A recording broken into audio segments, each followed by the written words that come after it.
Buenos a todos, buenos días, buenas tardes, donde estiver, están todos bienvenidos aquí. Es un gusto dar inicio a este webinar IFSO sobre el papel actual de la cirugía robótica en la cirugía metabólica y bariátrica.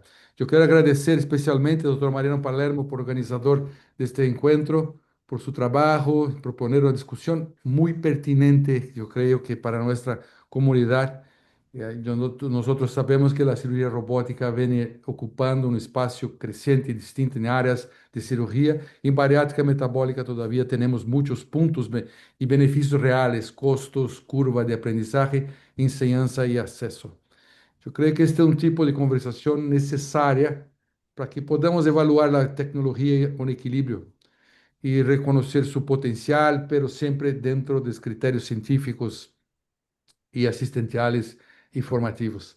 Y agradezco también a los moderadores, conferencistas y panelistas que participan hoy. Tendré el gusto de acompañarlos y espero que tengamos una discusión clara y objetiva y útil a todos. Muchas gracias, Mariano, porfa. Muito obrigado, Caetano. We will turn to English because we are in IFSO Global. Ok. No problem. So it's an honor for me to coordinate this webinar. We are going to be talking about in the next hour about robotics in minimally invasive bariatric and metabolic surgery.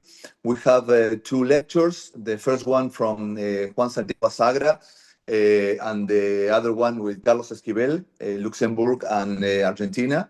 Our moderators are going to be Luis Fernando Cordova and Nestor Palacios, and our panelists will be Marcelo Loureiro from Brazil, Caetano Marquesini from Brazil too, Dr. Michelle from Mexico, and Professor Nathan Sundell from USA, Colombia. So it's an honor for me to present Santi Asagra, a great professor of surgery. He don't need any presentation. And Professor Asagra is going to talk about the progress of minimally invasive surgery in bariatric and metabolic surgery, and teaching the new generations remain the challenge. Santi, the Okay, next minutes are all yours. Thank you very much for being here. thank you. I try to.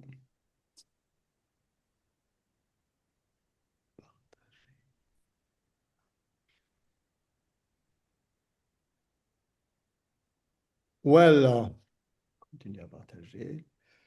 thank you very much for the invitation. My name is Santi Azagra. I come from Luxembourg. I work in the last 25 years in Luxembourg, and today, one time more, I represent our surgical factory, Chef de Luxe. Well, talking today about robotic surgery, metabolic and bariatric surgery is really in evidence, and for that, thank you one more again, there, Mariano, for this for taking this topic, because obesity continues to be a hot topic, and watching the prevalence of obesity, it's really very difficult for me to consider is a disease, or maybe why not the natural evolution of humanity, because today it's possible to have the same percentage of obesity in the poor countries. And I agree one time more with you, Mariano. It is not just the aesthetic problem. This is the pandemic obesity, because this is a real pandemic in the world, is a major public health problem with enormous social cost. For the majority of metabolic and bariatric surgeons, the way is do that by laparoscopy. And the focus today, my first focus is so why changing?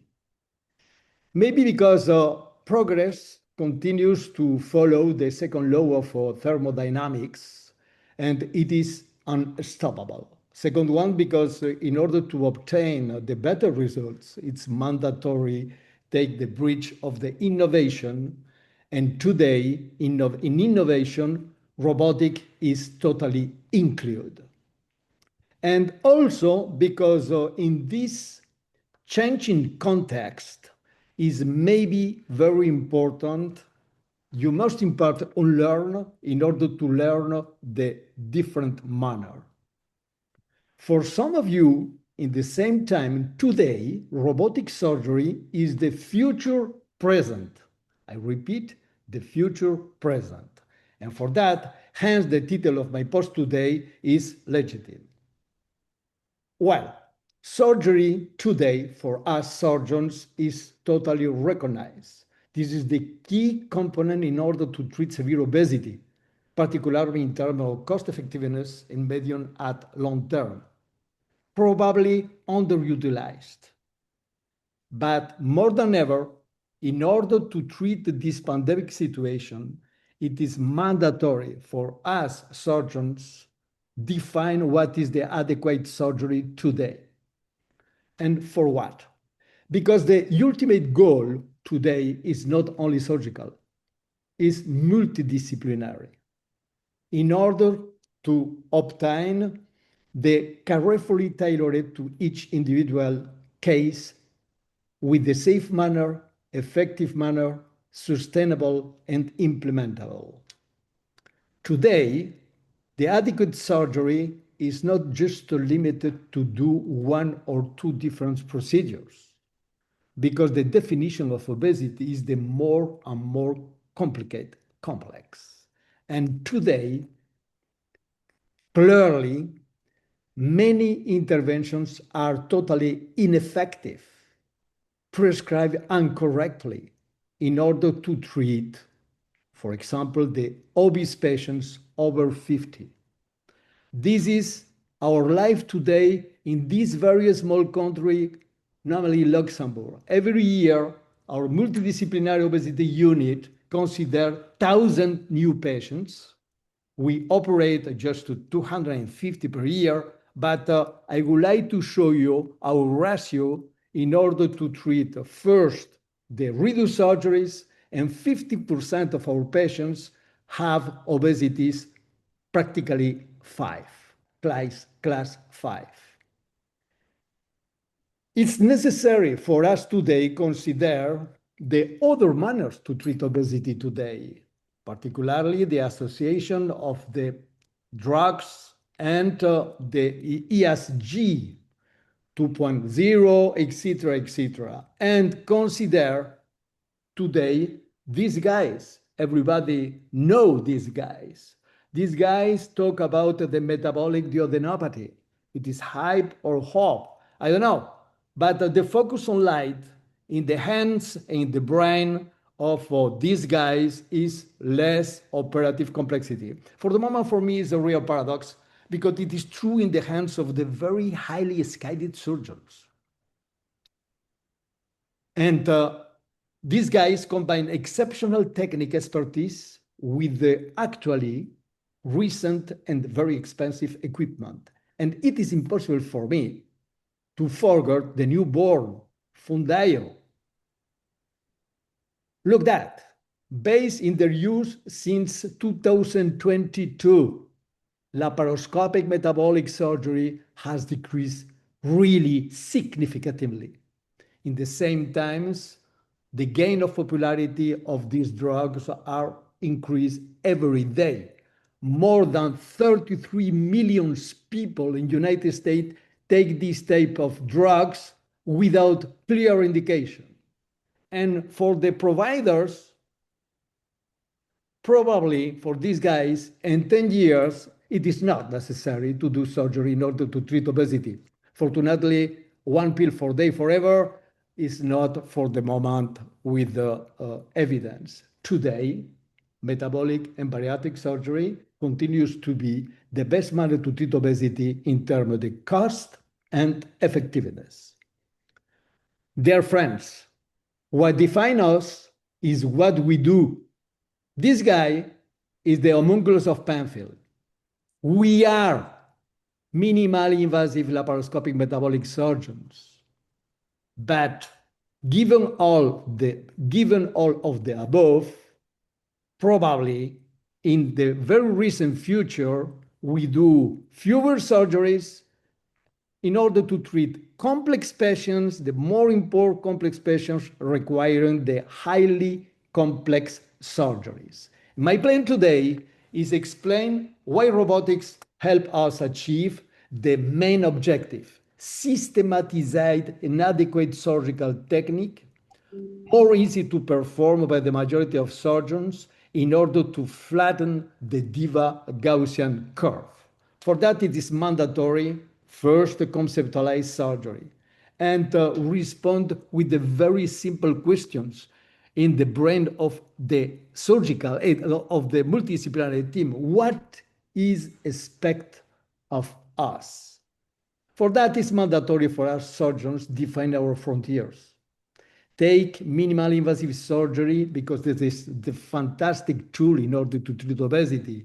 In order to resolve this very important equation, the surgeon have the obligation to minimize the iatrogenic effects of surgical procedure and its direct morbidity and mortality. Prevention, of course, it's mandatory too.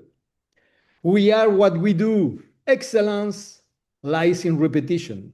This is the difference between amateur and professional. But be careful because it is possible just with this definition of repetition, you can be one excellent bad surgeon. And for what? Because do surgery without quality control is the best manner to lead you to be very bad. Is particularly true for the highly complex surgery. Quality control is mandatory. And with what is the way in order to do this surgery? Make it simple as possible. Because in a changed context, you have to relearn and certainly operate differently. Sometimes it is necessary to consider that laparoscopy is one model of the past because for many surgeons today, laparoscopy is not the first choice in order to do complex surgery. Of course, we are in front of the same problem encountered initially in the laparoscopy.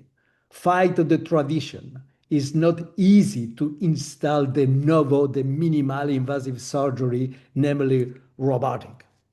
But it is time. What is today the true state of laparoscopic surgery? And for that, I take the aphorism of this guy, Billy Wilder. Everyone knows Billy Wilder with Marilyn Monroe. No God did Gus unpunished. This is the fantastic aphorism. Of course, here, the good one is laparoscopy. This guy performed the first appendicectomy and the minimally invasive surgery was born.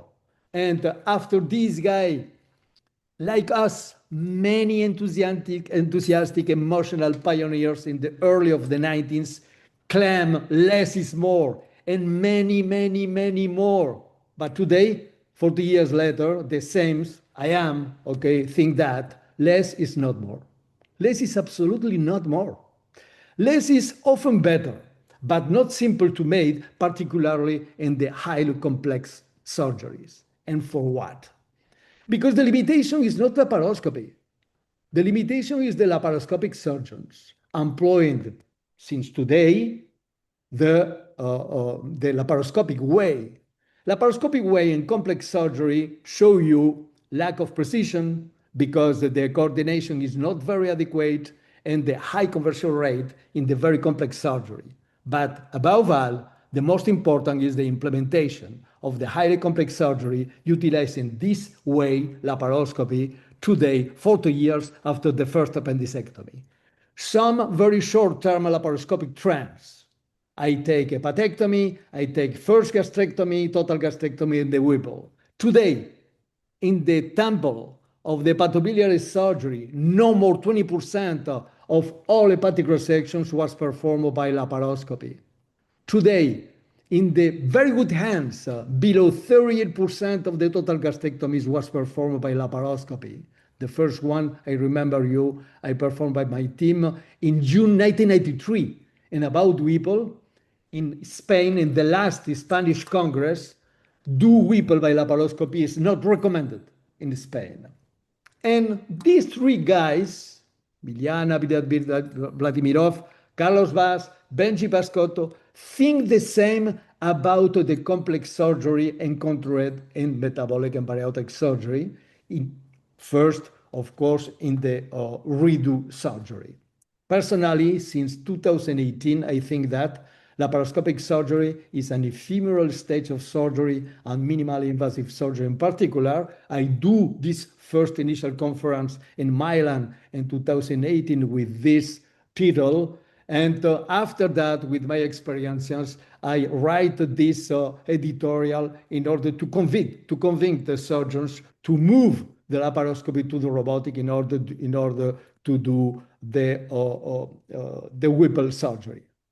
I am not alone. Ruben Ciria, you know this guy, Ricardo Memeo, you know these two young surgeons around 40 years old, but very, very big surgeons, thinking the same like me. But my role is not spit in the south. Laparoscopy is not going to disappear in 2 years, absolutely not. It's necessary to recognize the contribution of laparoscopy. Laparoscopy has definitively eliminated unnecessary laparotomy, of course, but today the enduring popularity of laparoscopic surgery is just for the strictly structural reasons. In short, time and money is not for the scientific reasons. Because today, for many surgeons, laparoscopy is not the first choice for many surgeries. This is the Cobra effect. You understand now for what I take the aphorism of the Billy Wilders. For some, so laparoscopy is totally dead. For me, it's just maybe laparoscopy has reached its limits. Well, I repeat, in the third time, in the changed context, is maybe very important to relearn to operate differently. And in summary, this is my first part of my conference today. Why changing? Why changing? Because obesity today is a chronic and actually incurable disease. The actual goal treatment is multidisciplinary. You are a lone surgeon. Our obligation is minimize the surgical consequences. In the same time, we do fewer surgeries in more highly complex surgeries, and the laparoscopic surgeons have shown his limitations, and we live an incredible moment of innovation and progress. It is maybe the time to take the power of the curative destruction in order to dismantling of long-standing established practice in order to improve innovative methods is employed in many sectors of our society. How changing? Well, welcome to the reality. Maybe it's better, like this guy, made simple as possible, not simpler, simple as possible. Today, developing a genuine robotic implementation plan is not just a reaction, passive reaction to the aggressive market. Absolutely not. On the contrary, it is the structural rethinking of how robotics should be teaching in educational institutions. It is not the providers we do the teaching, but it is us, as surgeon, the educational institutions. The robot is not just there to compensate the poor skills of the semi-skilled surgeons. Absolutely not. Today, we leave the second step of robotics. The actual robots are slaves. Is not autonomous robot. It's mandatory in order to do one surgery efficient and safe, to have to learn your manipulations correctly, the best manner as possible. Because it's not the same to make metabolic bariatric surgery using a robot as it is to make a robotic metabolic bariatric surgery. It is not just a play of my words. Today, implement in the teaching hospital robotic surgery for the residents in training during the surgical residence without any permission of the many providers, just because this is the decision of the chief of surgery. Using bariatric surgery as a model is our manner to do since 2019. We write that in many papers with a detailed manner. Is very simple to implement. And we observe this manner to do, our manner to do, provide an excellent implementations and cost efficiency. Today, robotic metabolic bariatric surgery, fancy of reality. Please, my friends, put your glasses.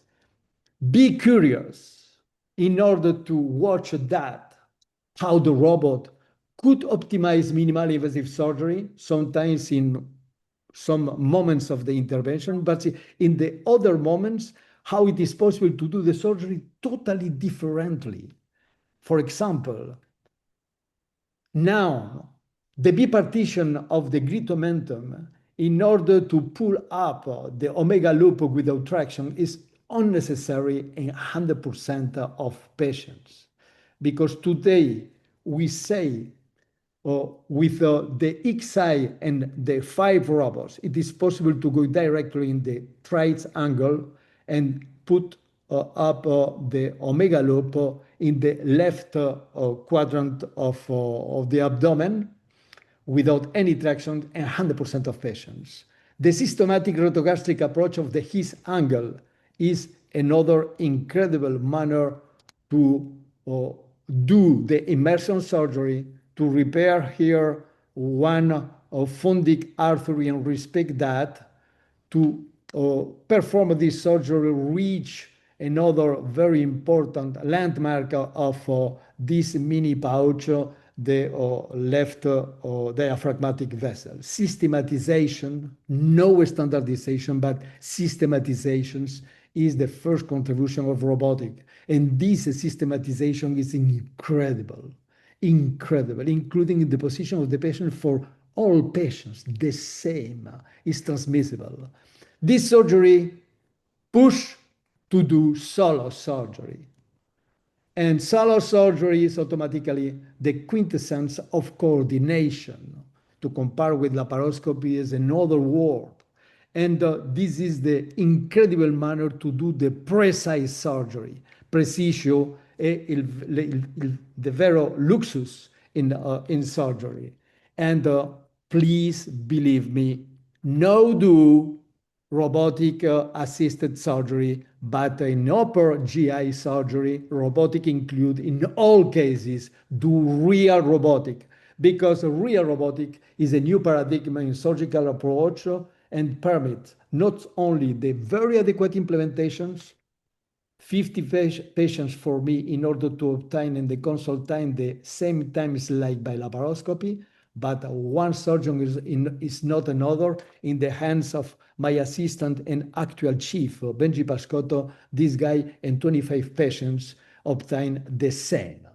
Well, and talking about cost effective, considering only disposable supplies, perform a real robotic solo surgery, and with a totally comparative manner between the supplies of robotic and here the GNG, we are 360 euros less expensive with robotics to compare with laparoscopy.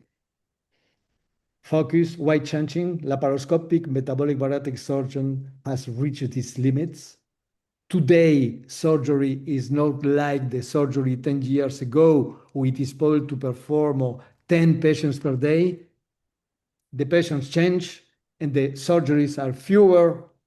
It's like this in Luxembourg in 50 years ago. I don't think to watch that. I come in this morning for my consultation and I have 3 other patients like this. And the difficulty of this surgery is not just the anthropometric problems. It's not just because of 260 kilos and BMI around 90. No, it's the association of this problem, very young people, very, very young people, okay, and very, very sick patient, very sick patient. The results of the robotic surgery are incredible. You watch this guy in 2 years past the 2016, 91 kilos, but the most important is all of the comorbidities disappear, probably in part because this population is very young. Today, real robotic metabolic and bariatric surgery permits the very easy anastomosis, particularly in reoperations. The two-step surgery disappear totally, is never necessary, facilitates the teaching and the learning, reduce the learning curve. This is the ideal implementations and open the doors for the major ambulatory surgery, like in Luxembourg. The majority of patients don't have in the hospital more than 24 hours, and with the negotiated surgery is including low cost. Dear friends, permits me, dear skeptics, simple is the new better. The future of surgery is not human versus machine. It is human expertise enhanced for the moment by machine capability. Today, for us, robotic surgery is the best, is the actual step in order to perform these high complex metabolic bariatric patients. And for that, the education of this surgery for the trainees is a real requirement. In healthcare, in Europe, added value is the price a society is willing to pay to implement a service. And I finish my presentation with the formal invitation for you. The next month, we organize with trucks the incredible Congress, totally organized by my chief, actually, Beniamino Pascotto, because my role is just honorary president. Thank you for your attention. And I am just ready to fight your questions.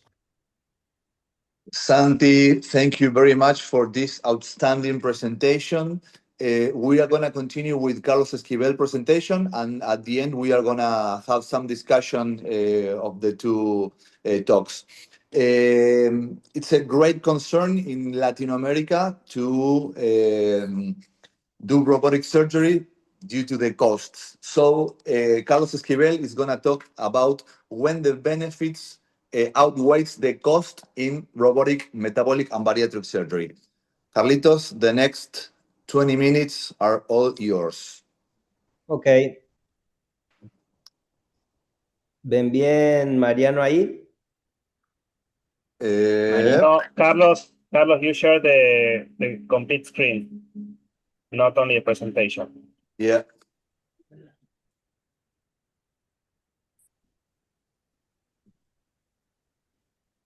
¿Ahora? Pero láncela. Perfect, Carlitos. Thank you. Go ahead. ¿Ahí se ve bien? Yeah. Sí, sí. Okay. So, good morning, everyone. Thank you to the IFSO Latin American chapter for the invitation. It's a pleasure for me to be here today.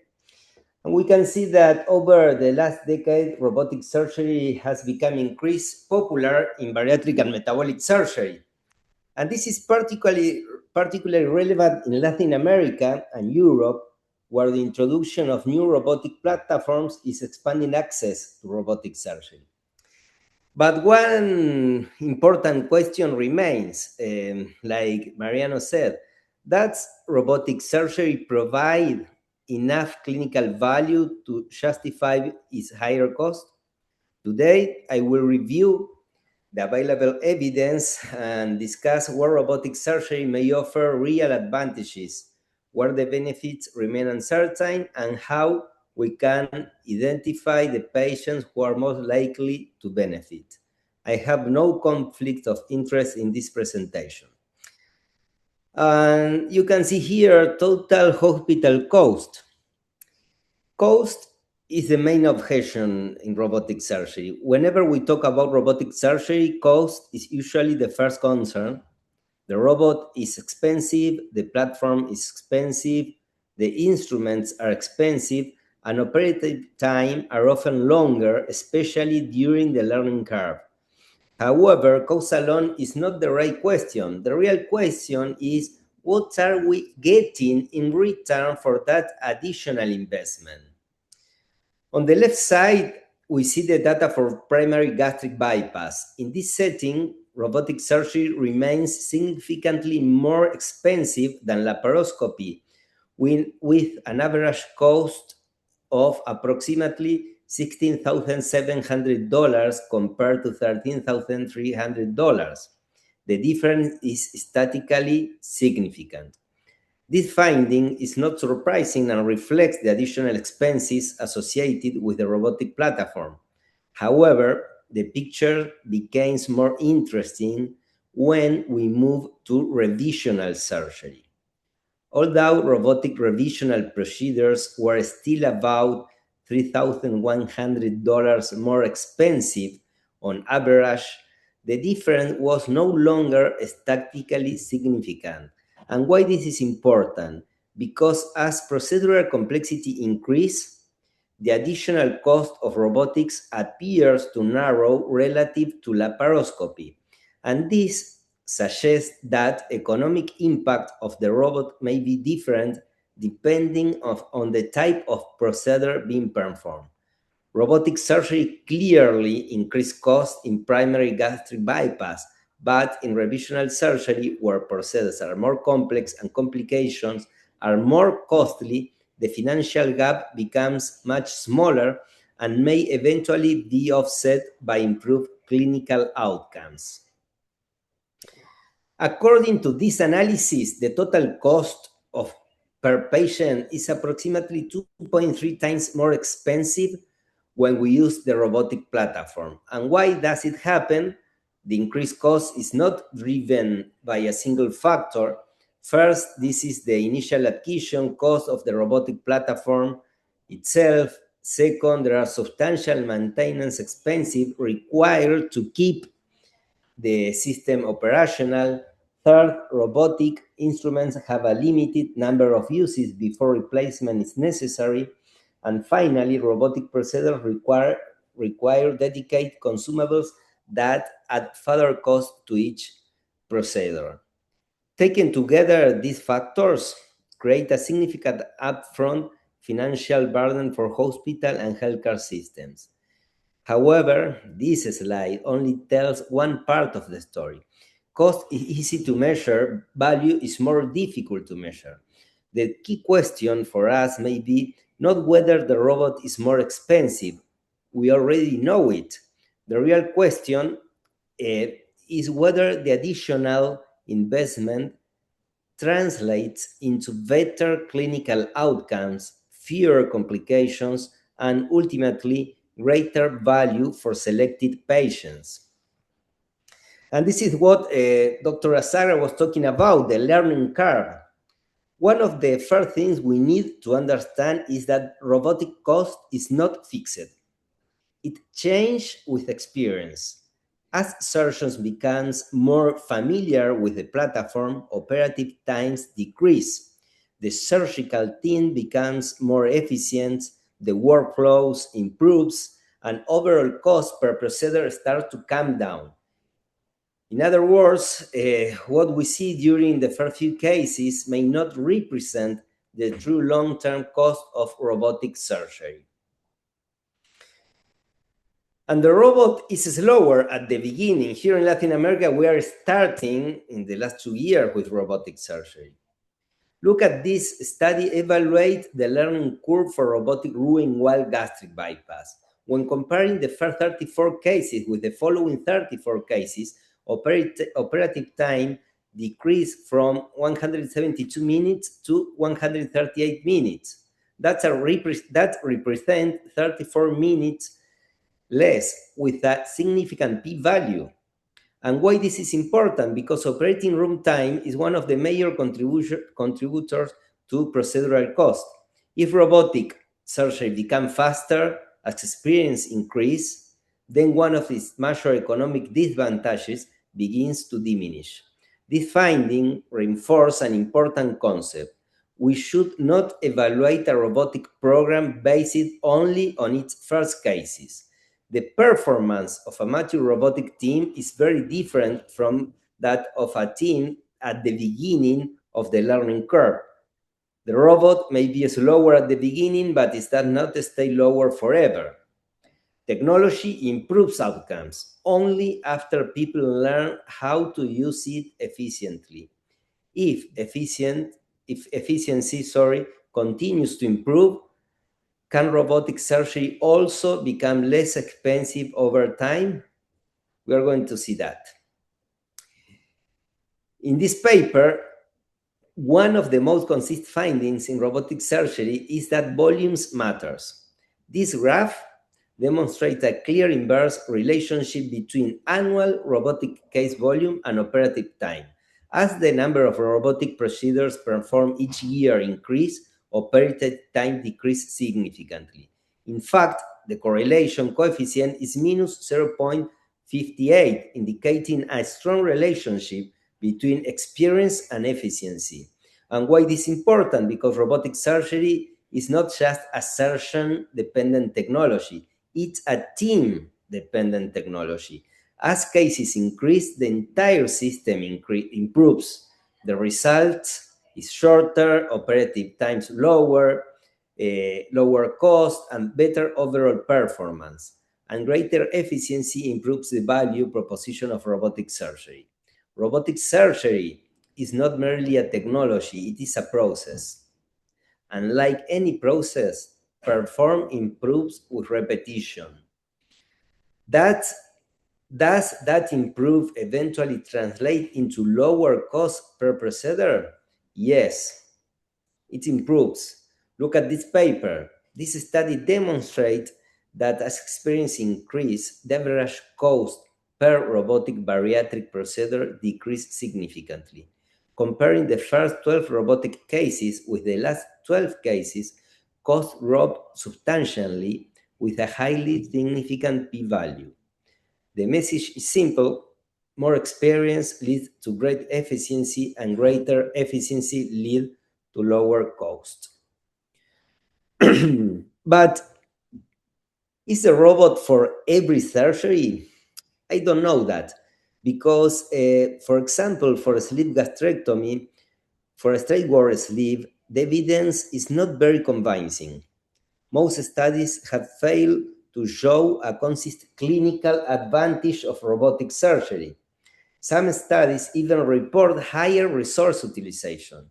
Therefore, for routine primary sleeves, the added value of robotic remains questionable. And what about robotic gastric bypass? The situation changed when we moved to gastric bypass. Several studies suggest lower rates of deep infection, organ space infections, and blood transfusions. Although the absolute difference may appear small, these complications are among the most costly and clinical relevant events we face. This suggests that value proposition of robotics becomes stronger as procedural complexity increase. This is when robotic starts to show potential value. And what about revisional bariatric surgery? This is a very interesting study. This study analyzed more than 41,000 revisional bariatric procedures over 8 years. Interestingly, robotic utilizations increased from approximately 7% to 32%. And what suggests that? This suggests that many surgeons are already selecting robotic for their most challenging cases. And this study provides one of the strongest signals supporting robotic surgery. Comparing with laparoscopic, robotical revisional gastric bypass was associated with lower overall morbidity, fewer transfusions, fewer surgical site infections, and shorter hospital stays. These are clinically meaningful outcomes that directly impact patient recovery and healthcare cost. And it is important to understand the complexity of this patient population, including in this study. No? These were challenging revisional cases performed in a high-volume center, robotic center. Looking at the previous procedures, we can see that approximately 42% of patients had a previous Roux-en-Y gastric bypass, nearly 30% had undergone a sleeve gastrectomy, and 70% had a prior adjustable gastric band. Importantly, 12% of patients had already undergone more than one previous revision, highlighting the complexity of this cohort of patients. What brought these patients back? Why? What brought these patients back to surgery? The most common indication was insufficient weight loss, accounting nearly half of all the cases. GERD represent another 25%, and dysphagia 32%. There are exactly the type of problems that often require complex reconstruction rather than simple revisions. The majority were revisional gastric bypass, but the terrier include rhodogastrojejunectomies and duodenal switch operations, some of the most technically demanding procedures in bariatric surgery. This study evaluates robotics in a setting where technical difficulty is high, anatomy is altered, and surgical precision becomes increasingly important. This is precisely the type of patient population where robotic surgery would be expected to provide its greatest potential value. And what about safety? Safety remains one of the most important considerations. In this high volume robotic revisional series, major complications were low and no anastomotic leak were reported. One possible explanation is the ability to perform highly precise hand-swing gastrojejunectomies facilitated by the robotic platform, greater precision, and better suture placement. Beyond safety, metabolic and weight loss outcomes were also excellent. Patients achieved significant weight loss, diabetes improved substantially, hypertension improved, and GERD symptoms improved as well. These outcomes confirm that revisional robotic surgery can be both safe and effective. At this point, we can all agree one fact: robotic surgery costs more upfront. However, cost is only one side of the equation. The other side is value. Several studies suggest that robotic surgery may be associated with lower rates of some of the most expensive complications we encounter in bariatric surgery.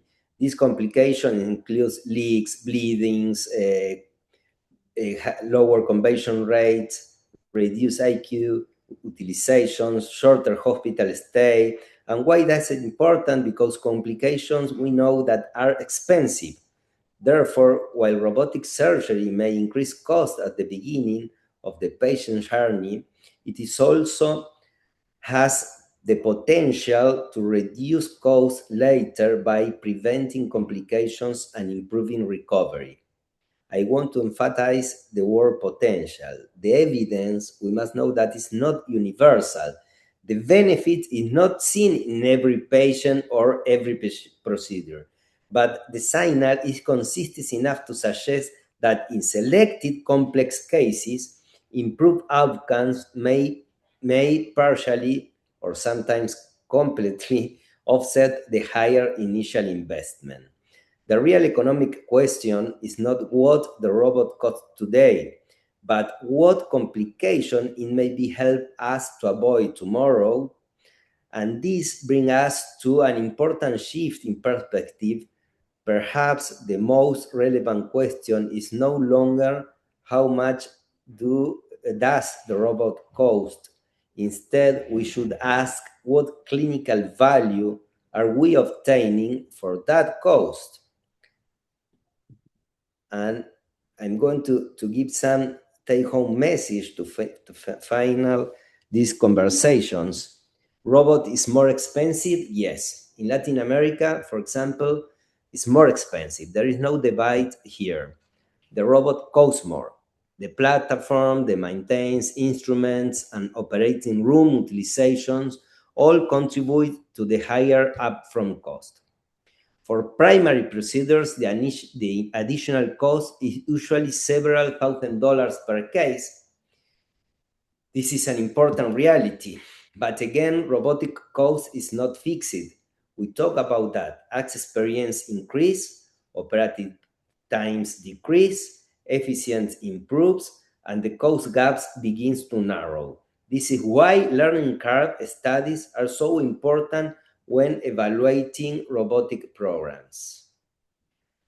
Robotic is not an universal solution nowadays. One of the most important messages of this presentation is that robotic is not an universal solution.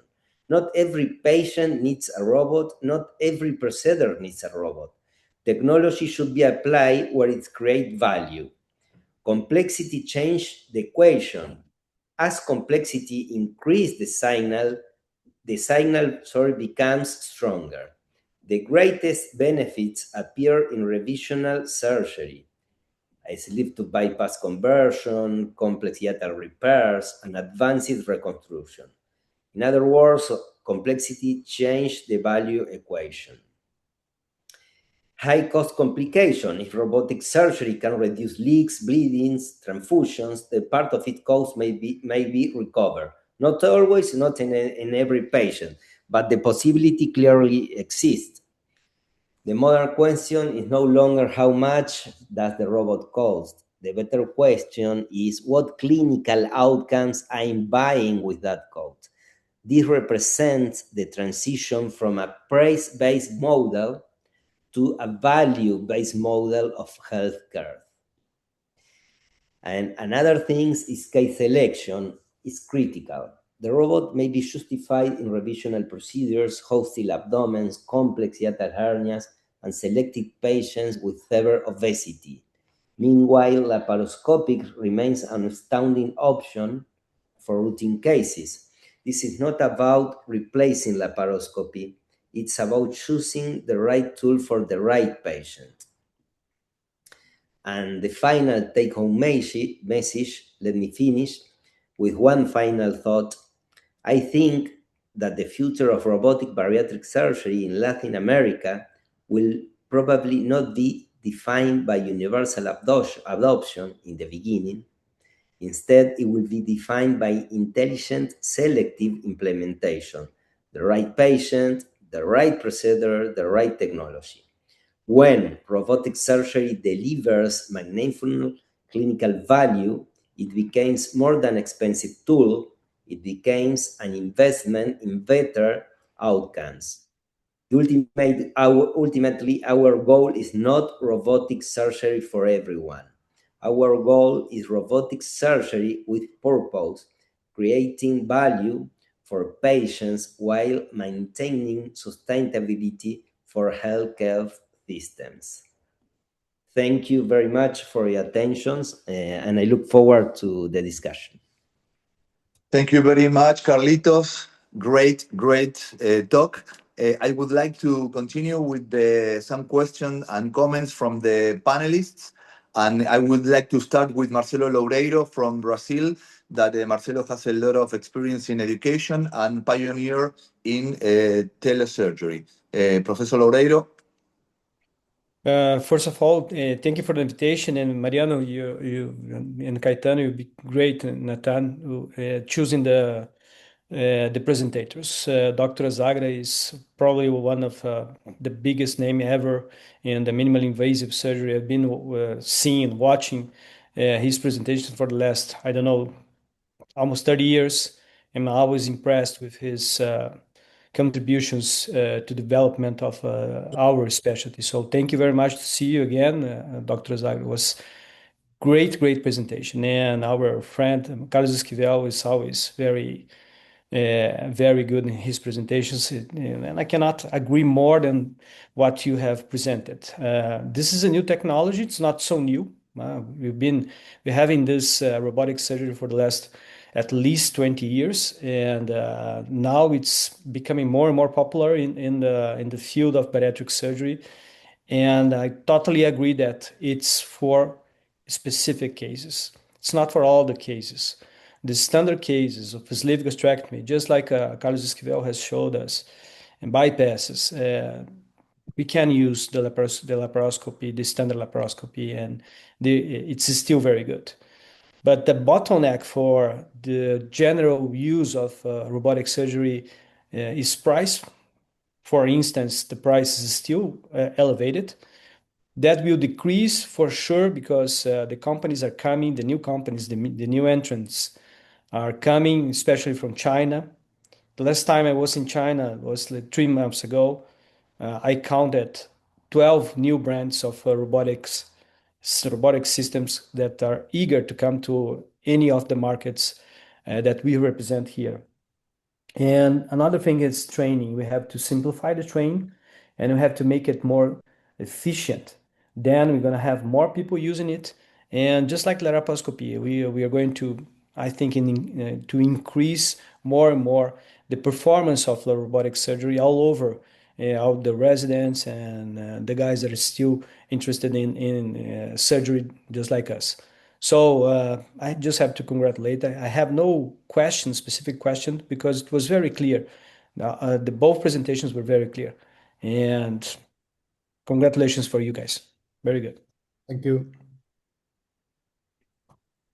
Professor Nathan Sundell. Congratulations, very nice presentations. From this philosophical point of view, doing education these many years, I thought for many years that technology will close the gap between third world countries and distant hospitals and things like that. Maybe telesurgery will do that in the future or a little bit in the present. But the more I see new technologies coming, I think the gap is getting wider. One of the reasons is what Carlos mentioned about cost, but second will be training. So who will be able to train what most of the hospital cannot even afford? And will be totally opposite of what I've seen in some countries in Europe or here in the US, where every hospital has robots, not one now, but many. No one type of robot, but many different ones. Chinese have 5, Indian have 1 or 2, Japanese, they just have a new one. So how they gonna come to us in Latin America? How they gonna be spread in Eastern Europe, for example, in some part of Asia? That I don't know. Here, every resident that finished now, or every fellow that finished has robotic training. And as Santiago mentioned, everyone who used the robot during his training is gonna use it when he finished because we like to use what we did in the training. But at the same time, if we don't have it in our public hospital or universities in Latin America, in many other countries, it doesn't matter the place you go, most of them, they're not gonna have a robot. I hope that the new robots, and that's what I like when I see a lot of new companies coming, there will be competition, prices will go down, access will be better for everybody. But at the same time, I will just refer to the last point that Carlos mentioned. The revisional side and the anastomosis side, I think revisional will end up being the only reason because now with the magnet anastomosis, I think hands are gonna disappear maybe, I don't know. I think the magnets technology can be used by laparoscopy, by open surgery, by robotics. So I don't know if that's gonna change, as Carlos mentioned, how and when we use the robot. It's not one versus the other. It has to be cost effective and concerns about training. Congratulations again. Very, very nice webinar, Marian. Thank you. Thank you, Nathan. Beto Michel. Beto is not there. Caetano. Hi guys, fantastic presentation, very nice. I would like to add some things that I love technology and I really been studying a lot about the future of what we are doing today. And one thing I saw recently in the last couple of years is the use of AI in robotic surgery. Not only AI to train in the part of training, in ameliorating the capacity of the surgeon with more controlled and with parameters that we don't use usually in laparoscopic surgery as time of surgery or evolution or days of stay, but actually the act of surgery. And AI has been doing this work very nicely. Another thing Carlos was talking about is that robotic now at this time is not for every patient. I believe in the future it will be because the costs will go down. But one thing I saw and read about in a paper, very interesting paper, is showing that AI can help, yes, you choose the right patient to do robotics or not. So it will give you the conditions, say this patient will have better result this way. So in this transition part of history, I believe that two things are very important. The training, obviously the access, financial access, that is everybody's talking about it because we know that still in South America we have problems with that, and financially. And the last thing, the use of AI, because AI is something that's universal, it's getting cheaper and cheaper, and probably will help us on this transition through this next years. And finally, I would like to call that Dr. Zaraga talk about the future and the treatments we have today, the endoscopic treatments, the pharmacological treatments. And I'd like to call attention for you guys that genetic therapy is on board and it's being studied already in humans. So this is another thing that we will have to take in our count for the future of what we are doing and where we want to get. I don't believe this will happen for the next day or the next year, but we have to look at that with very care because the old elder guys here that I'm seeing already saw surgeries for gastric ulcer and duodenal ulcer that we did a lot back in the 70s, 80s. We don't do that anymore. So we should look at bariatric surgery at the same optics. Thank you. Congratulations again for the wonderful lectures. Thank you. Thank you. Dr. Cordova, Luis Fernando, do you have any question for Professor Azagra and Carlos Esquivel? Good morning, guys. Thank you very much for being here. Thank you, Palermo. Thank you, Caetano. Just congratulate our presentations for brilliant presentations and talk that this really we have a problem in Brazil. We don't have teaching of training in robotic surgery during our residence programs. And the cost of teaching it's a big problem. I'd like to hear something maybe from Marcelo Loureiro, what he thinks about teaching, how the cost of teaching, and the comments of our professors, and something about telesurgery, please. Okay. May I begin? Yeah, go Okay. ahead. So this is, in my opinion, this is the major bottleneck of the widely use of bariatric of robotic surgery in Brazil and Latin America. We are acquiring a lot of robots. Brazil will almost maybe until the end of the year will almost double the number of robots that we used to have last year.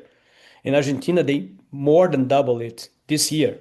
Peru is buying a lot of robots. Bolivia is buying robots. Uruguay, etc. So there is an explosion of robots all over the Latin America. So what we need to make it more popular, of course, is having more people doing it. In the beginning, Luis, it was a kind of elite surgeons that were eligible to learn this technology. Today, we must teach it for the majority of the surgeons because it's not only for bariatric surgery, but it's for cancer surgery, especially for cancer surgery, especially for complex cases. And we must have robots in every, let's say, every hospital with more than 100 beds. We should have a robot to deal with the complicated cases. So regarding the training, you have to make it more simple. The training in Brazil, the way it is right now, it's complicated and it's very expensive. So prices of the robots will go down. The number of uses of the instruments will going up. So the general price of using a robot will it will get cheaper than it is right now, and even refurbishing instruments, they will come to the market too. So you're expecting all these prices to going down. We're expecting also the training to be more simple. But this is something that we have to do. We have to take part of the decisions. and to create curricula that can be achievable for everybody. On the other hand, we have technologies that are coming to the market and they're becoming more usable today, like the telesurgery, that just like you said, that can help us with the proctoring moment of this of the surgeons. It's very expensive to have someone getting, traveling from his city, an expert to go to your city and to help you doing 2 3 cases, whatever. We have this tool that is working pretty well nowadays. So instead of having a surgeon going to help you with 10 cases, why don't we bring him to help with 1 or 2 cases, and the rest of the cases you do it by telesurgery.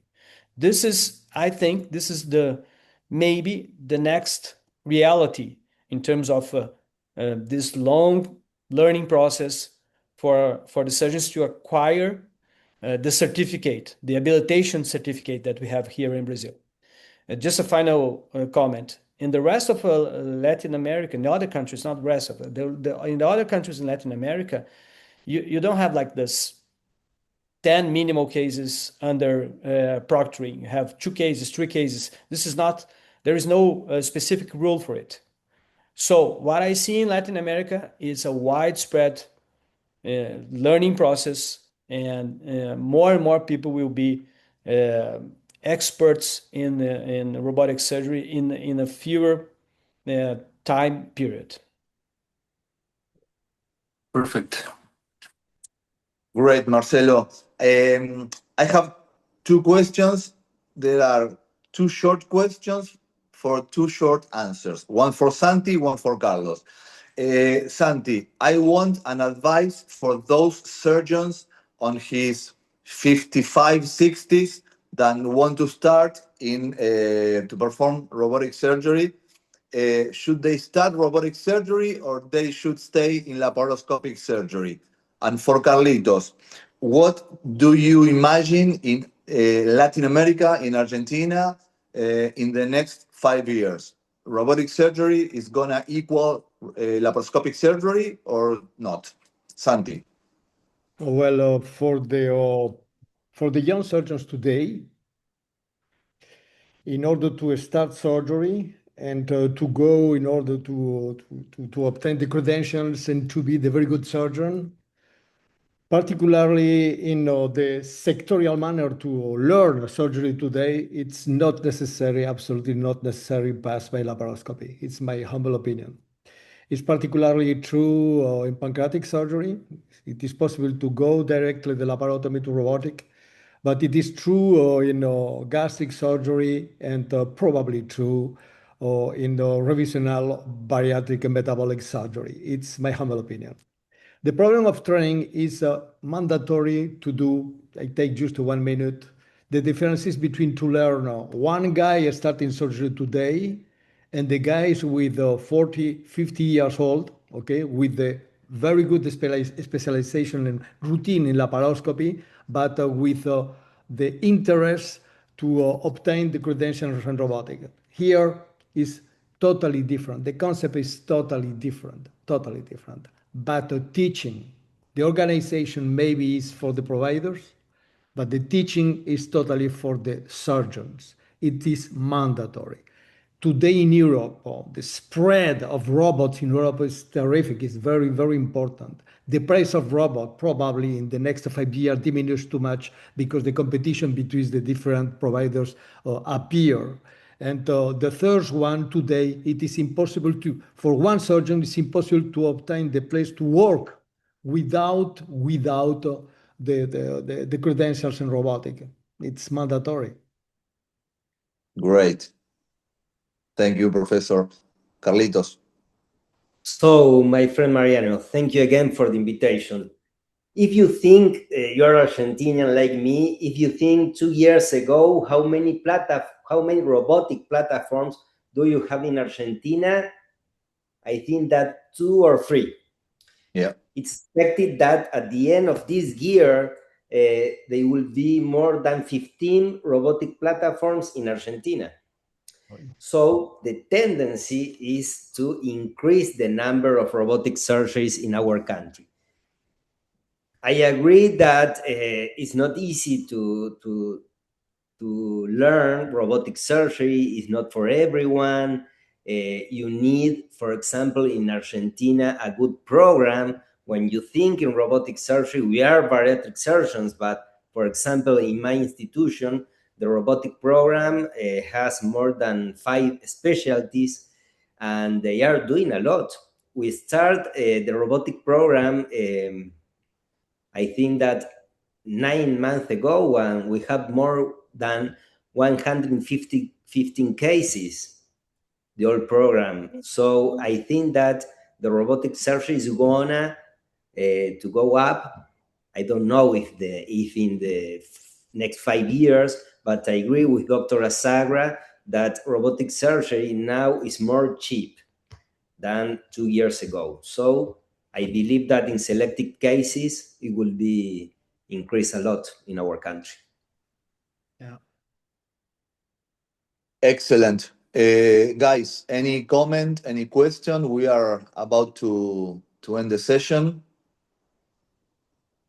I want to tell something to Marcelo. Marcelo, start to think how we're gonna regulate telesurgery for privileges and things like that, because I think the only thing that's gonna prevent telesurgery, teleproctoring, and telehealth will be the legal limitation from hospital to hospital, from city to city, from country to country. We can have a webinar about it, Marcelo, and then we can discuss it, because I think it's a very interesting topic. But yeah, congratulations, everybody. Yeah. Do you want me to? Yeah, just a comment about this. Yes, and then this is, I think this is a new technology that creates a lot of discussions. So we have to address all of them, and we have to deeply discuss each one of these problems. We are talking about legal problems. We're talking about accountability. We're talking about the minimum standards for this technology to safely happen. So all of this must be on the table, and we have to discuss deeply. We're going to have the Congress of the Society of Robotic Surgery now in the end of July, and this is a very nice forum for this discussion.